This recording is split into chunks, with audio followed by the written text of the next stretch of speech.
जय गुरु जी, शुक्राना गुरु जी, अनंतम अनंतम शुक्राना गुरु जी। गुरु जी के सारे भक्तों को, गुरु जी की सारी संगत को जय गुरु जी। संगत जी, बहुत ही प्यारा सत्संग मैं आप सबके साथ शेयर करने वाला हूँ। यह सत्संग गीतन आंटी जी का है, जिसमें उन्होंने गुरु जी के साथ अपने अनुभव को व्यक्त किया है। बहुत ही प्यारा सत्संग है, पूरा अंत तक ज़रूर सुनिएगा, क्योंकि कहते हैं सत्संग सुनने वाले को और सुनाने वाले को दोनों को गुरु जी बहुत सारी ब्लेसिंग्स देते हैं, और सत्संग के माध्यम से गुरु जी हमें सही रास्ता दिखाते हैं, हमारे सारे कष्टों को काट देते हैं। तो सत्संग को पूरा ज़रूर सुने। हम सत्संग की स्टार्टिंग गुरु जी के दिव्य मंत्र जाप से करेंगे। ओम नमः शिवाय, शिवजी सदा सहाय। ओम नमः शिवाय, गुरु जी सदा सहाय। संगत जी, सत्संग में आंटी जी कह रही हैं, निसंदेह मैं कुछ चमत्कारी और ईश्वरीय स्मरणों का वर्णन करना चाहती हूँ। मैं उन कुछ भाग्यवानों में हूँ जो प्रभु की उपस्थिति और कृपा पाकर धनी और कृतज्ञ हुए हैं। इस प्रभु को हम गुरु जी के नाम से जानते हैं। गुरु जी, उनके बारे में मैं क्या कहूँ, वह तो सर्वोपरि हैं, वह सर्वोच्च हैं, उन्हें प्रतिदिन स्मरण करना चाहिए। जन्म से ही मुझे गुरु जी का मार्गदर्शन प्राप्त हुआ है। सुख दुख में वह सदा मुझे और मेरे परिवार को आधार देते रहे हैं। उन्होंने हमें बताए बिना ही हमारे कष्ट और कुकर्म, ज्ञात या अज्ञात, दोनों से मुक्त किया है। आज आपके सम्मुख उस दयावान के साथ अपनी आप बीती बांटकर मुझे अत्यंत प्रसन्नता का अनुभव हो रहा है। मुझे अब तक वह दिन याद है जब मैंने अपने जीवन की सबसे अधिक पीड़ा का अनुभव किया था। मैं 15 वर्ष की थी और हम जालंधर में रहते थे। स्नान करते हुए अचानक मुझे अपने पेट के निचले हिस्से में अत्यधिक दर्द हुआ। वेदना इतनी अधिक थी कि मैं खड़ी भी नहीं हो पा रही थी। मैं वहीं स्नान कक्ष में लेट गई थी और अपनी माँ को पुकार रही थी। स्वाभाविक रूप से सबको तुरंत गुरुजी की याद आई, जो उन दिनों पंचकूला में थे और वहीं पर संगत करते थे। हम उसी दिन पंचकूला के लिए चल पड़े, परंतु गुरुजी के पास जाने से पूर्व हमने पीजीआई और कुछ अन्य निजी केंद्रों में परीक्षण करवाना उचित समझा। परिणाम आने पर हम चकित रह गए। मेरे गर्भाशय में एक पुटक फूट गया था। उससे विषैले पदार्थ निकलकर शरीर में फैल रहा था। यदि उसे निकाला नहीं जाता तो वह प्राणघातक सिद्ध होता। चिकित्सकों ने तुरंत शल्य क्रिया कराने को कहा, तो हमने मना कर दिया। उसी संध्या को हम गुरुजी के पास पहुँचे, उनको स्थिति से अवगत किया। उन्होंने अपनी सर्व प्रसिद्ध मुस्कान देते हुए चिंता मुक्त होने को कहा। उन दिनों वह पान के पत्तों को अभिमंत्रित कर रोग के स्थान पर रख देते थे। यह गुरुजी की शल्य क्रिया थी। मुझे लिटाकर उन्होंने वैसा ही किया और 10-15 मिनट विश्राम करने को कहा।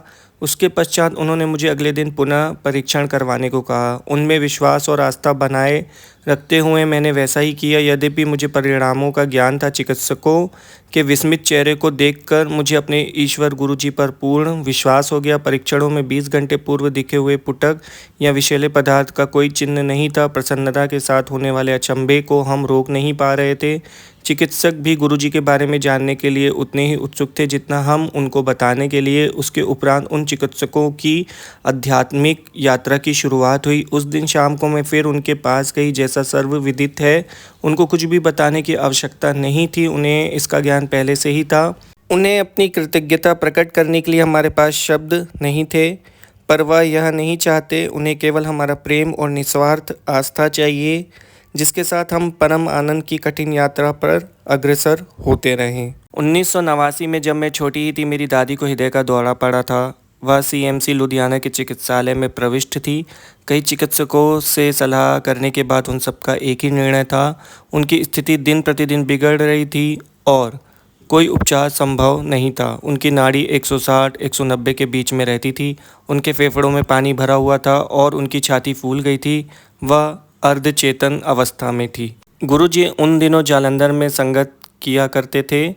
चिकित्सकों के प्रतिकूल निर्णय सुनकर मेरे पिता ने मुक्तिदाता से बात करने का निर्णय लिया। जैसे मेरे पिता चिकित्सालय से बाहर जा रहे थे, गुरुजी ने प्रवेश किया। ऐसा लगा जैसे वह अचानक ही आ गए हों। उनके आते ही हमें आश्वासन हो गया कि सब कुछ ठीक हो जाएगा। दादी के पास जाकर उन्होंने उनकी नाड़ी को अपने हाथ में लिया। उन्होंने क्या किया इसका ज्ञान तो उन्हीं को है, पर उसकी गति घटकर 90 हो गई। वहीं पर गुरुजी ने कुछ देर तक पाठ किया और फिर वह चले गए। शनै शनै हमारे सामने ही दादी की चेतना लौट आई और वह सामान्य हो गई। 18 वर्ष पूर्व के उस दिन से दादी की नाड़ी की गति अब तक 90 ही है। एक बार फिर चिकित्सक विश्वास नहीं कर पा रहे थे, यह जानकर कि गुरुजी सदा हमारे साथ हैं। हम भाव विभोर थे। गुरु कृपा से आज भी मेरी दादी स्वस्थ और प्रसन्न चित्त हैं। अपने अनुभव का वर्णन कर मैं अत्यंत भाग्यशाली हूँ। हमारी जीवन यात्रा बहुत छोटी है और इसमें ही हम बड़े बड़े दुष्कर्म करने को तत्पर हो जाते हैं। प्रत्येक मनुष्य को अपने कर्मों का फल तो भुगतना ही पड़ेगा। अपनी आध्यात्मिक यात्रा कभी भी प्रारंभ करी जा सकती है। हम उसे अभी इसी क्षण शुरू कर सकते हैं और अपने जीवन में परिवर्तन ला सकते हैं।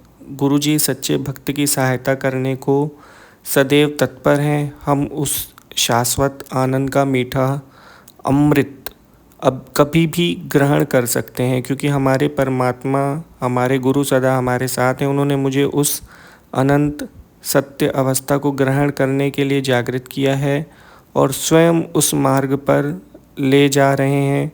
उनसे प्रेम करने का अर्थ परमात्मा से प्रेम करने सदृश है और उनका आशीष ग्रहण करने की भांति है।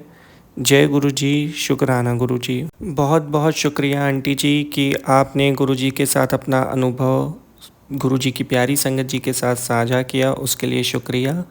और अगर सत्संग सुनाते वक्त कोई गलती हो गई हो मुझसे तो मुझे क्षमा कर दीजिएगा। संगत जी, मैं आपसे भी क्षमा चाहूँगा अगर सत्संग सुनाते वक्त कोई गलती हो गई हो। संगत जी, कितना आनंद महसूस होता है जब हम गुरु जी की संगत में से किसी का सत्संग सुनते हैं। एक अलग ही लेवल का मोटिवेशन अंदर आ जाता है, मानो गुरु जी हमारे साथ हैं ऐसा महसूस होने लगता है।